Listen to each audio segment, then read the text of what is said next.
ప్రేమగల తండ్రి, మహోన్నతులైన దేవ, భూమి ఆకాశములకు సృష్టికర్తవైన యేసు ప్రభువా, ఈ యొక్క ఉదయకాల సమయంలో మా ప్రభు రక్షకుడు మీ ప్రియకుమారుడైన యేసు ప్రభువారి పరిశుద్ధమైన మహోన్నతమైన నామంలో మీ నివాస స్థలమైన తేజోమహించిన పరిశుద్ధాలయంలో చేరి మిమ్మల్ని పూజించటానికి రాత్రంతా కాపాడి మా ఆయుష్ని మా దినాలు పొడిగించి ఇచ్చిన నూతన దినాన్ని బట్టి, నూతన కృపను బట్టి స్తోత్రాలు. ఈ ఉదయకాల సమయంలో మా అనుదిన జీవాహారం మాకు దయచేయమని యేసు ప్రభు నామములో ప్రార్థిస్తున్నాం తండ్రి, ఆమేన్. యేసు ప్రభువా నీవే మహిమా నిరీక్షణ, యేసు ప్రభువా నీవే మహిమా నిరీక్షణ. హల్లెలూయా హల్లెలూయా, మహిమా నిరీక్షణ నీవే. హల్లెలూయా హల్లెలూయా, మహిమా నిరీక్షణ నీవే. యేసు ప్రభువా నీవే మహిమా నిరీక్షణ.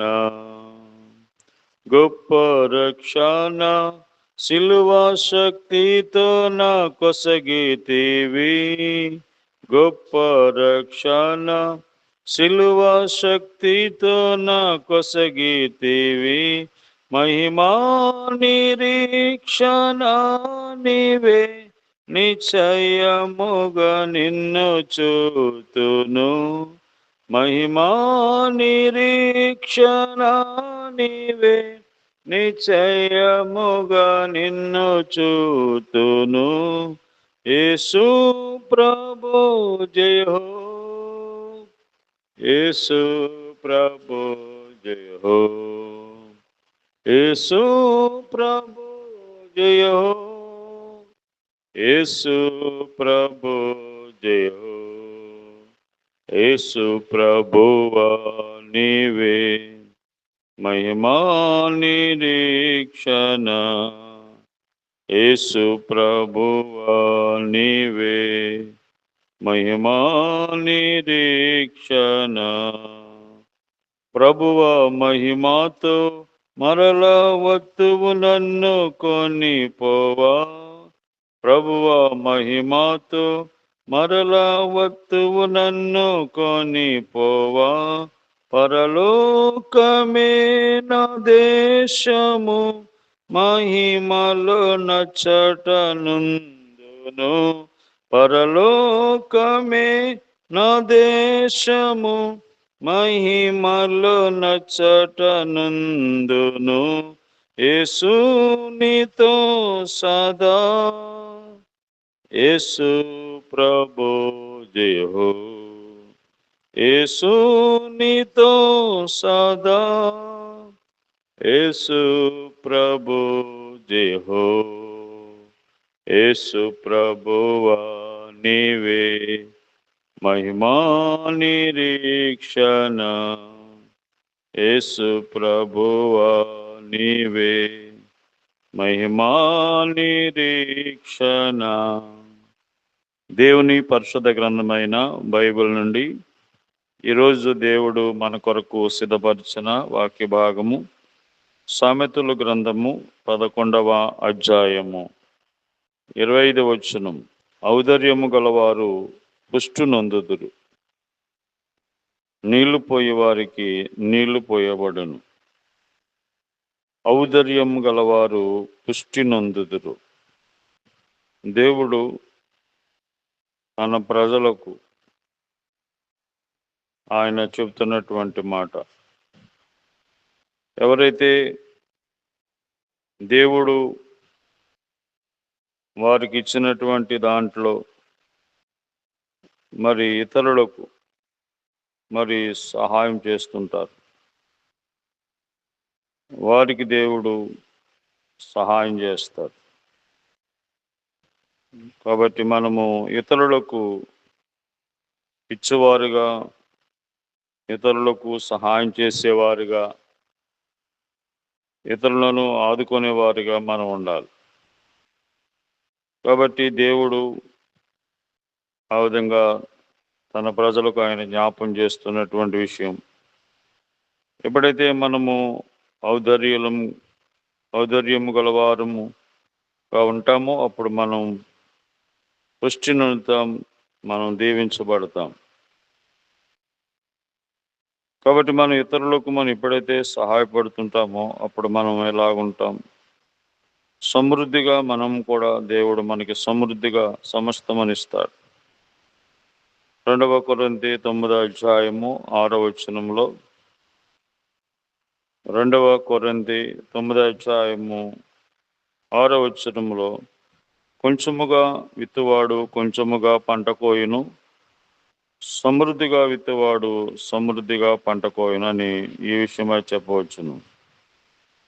కాబట్టి దేవుడు మనము ఇతరులకు మనం సహాయం చేసినప్పుడు దేవుడు మనకి సమృద్ధిని ఇస్తాడు. సమృద్ధిని. కాబట్టి నువ్వేమి విత్తుతావో అదే పంటను కోస్తావు. కాబట్టి సమృద్ధిగా విత్తితే సమృద్ధిగా పంట కోస్తావు ఒకరోజు. కొంచెముగా విత్తితే కొంచెమే పంట కోస్తావు. అంటే మనం ఇతరులకు సహాయపడినప్పుడు దేవుడు మనకు కూడా సహాయపడతాడు. రెండవదిగా మనం చూస్తే మరి సఫలీకృతులమవుతాం. 8వ వచనంలో మరియు అన్నిటి యందు ఎల్లప్పుడూ మీలో మీరు సర్వ సమృద్ధి గలవారై ఉత్తమమైన ప్రతి కార్యము చేయుటకు దేవుడు మీ ఎడల సమస్త విధములైన కృపను విస్తరింపచేయగలడు. కాబట్టి మనము సఫలీకృతులమవుతాము అన్నిట్లో కూడా. తర్వాత దేవుడు సమస్త విధములైన కృపను మనకి విస్తరింపజేస్తాడు. సమస్త విధములైన కృపను దేవుడు మనకి విస్తరింపచేసేవాడు.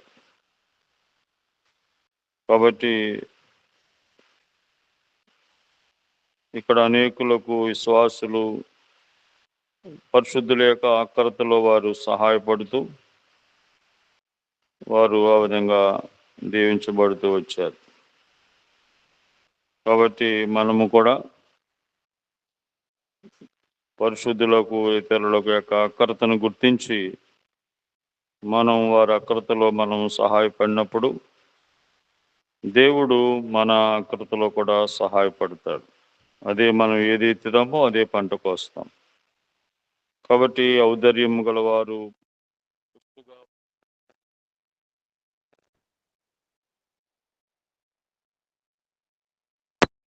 ఈ యొక్క పరిశుద్ధ గ్రంథంలో ప్రభువు చెప్పినట్టుగా మనం జీవించినట్లయితే మనము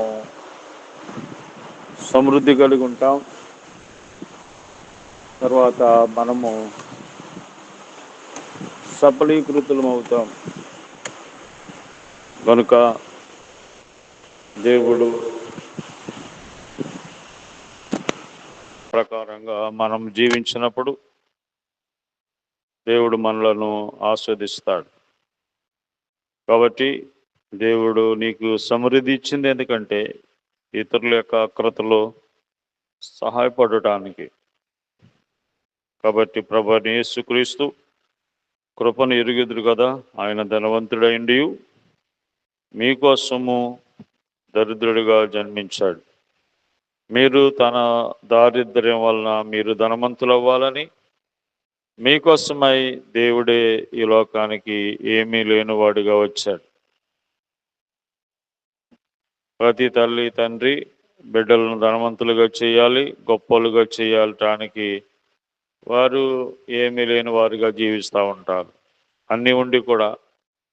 అలాగే దేవుడు కూడా సర్వము ఆయనదై ఉండి ఆయన ఈ లోకానికి వచ్చినప్పుడు జన్మించడానికైనా స్థలం లేకపోయింది. కాబట్టి దేవుని యొక్క ఔదార్యం దేవుడు మనకి ఇచ్చాడు కనుక మనం కూడా ఇతరులకు సహాయపడేవారిగా ఉండాలని దేవుడు కోరుతున్నాడు. కాబట్టి ఆ విధంగా ఇతరుల యొక్క అక్కరతలో మనం సహాయపడి సమృద్ధిగా సఫలీకృతులుగా కృపను పొందువారుగా ప్రభు సహాయం చేస్తాడు. అందుకోసమే ప్రభు ఈ లోకానికి వచ్చారు.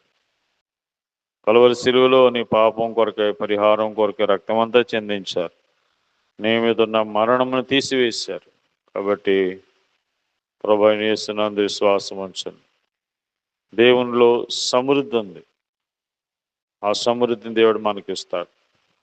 ప్రేమ గల ప్రభు, ఔదార్యము గలవారు పుష్టిగా ఉంటారని చెప్పిన మాటను బట్టి వందనాలు. నీళ్లు పోయే వారికి మరలా నీళ్లు పోయబడుతుంది. అలాగే మేము కూడా ఇక్కడ మరి ఎవరక్కర్తలో ఉన్నారో వారికి సహాయపడే వారిగా ఉండటానికి మీరు సహాయం చేయండి. జ్ఞాపం చేసుకోండి. సమృద్ధిగా విత్తువాడు సమృద్ధిగా పంటకు వస్తాడు. జ్ఞాపం చేసుకోండి. సమృద్ధిగా విత్తేవారిగా ఉండటానికి సహాయం చేయండి. మా దేశాన్ని, రాష్ట్రాన్ని, గ్రామ ప్రజలు, అధికారులు, అనారోగ్యులు అందరినీ స్వస్థపరచండి. దూరదేశంలో ఉన్న వాళ్ళని జ్ఞాపం చేసుకోండి. చదువుకున్న వాళ్ళని, హాస్టల్లో ఉంటున్న వాళ్ళని జ్ఞాపం చేసుకోండి. ఆయన ఆయా ఇబ్బందులో ఉన్నవారు, ఆర్థిక ఇబ్బందులో ఉన్నవారికి సహాయం చేయండి. పాపబంధకాల్లో ఉన్న వారిని విడిపించండి. ప్రభా మీరే తండ్రి రక్షించండి. జ్ఞాపం చేసుకోండి. ఈ రోజంతా మీరే సహాయపడండి. యేసు ప్రభు నామములో ప్రార్థిస్తున్నాం తండ్రి. ఆమేన్. తండ్రి అయిన దేవుని ప్రేమ, ప్రభు యేసుక్రీస్తు వారి కృప, పరిశుద్ధాత్మ సహవాసము ఈ రోజంతా మనకి తోడయండి కాపాడును గాక. ఆమేన్.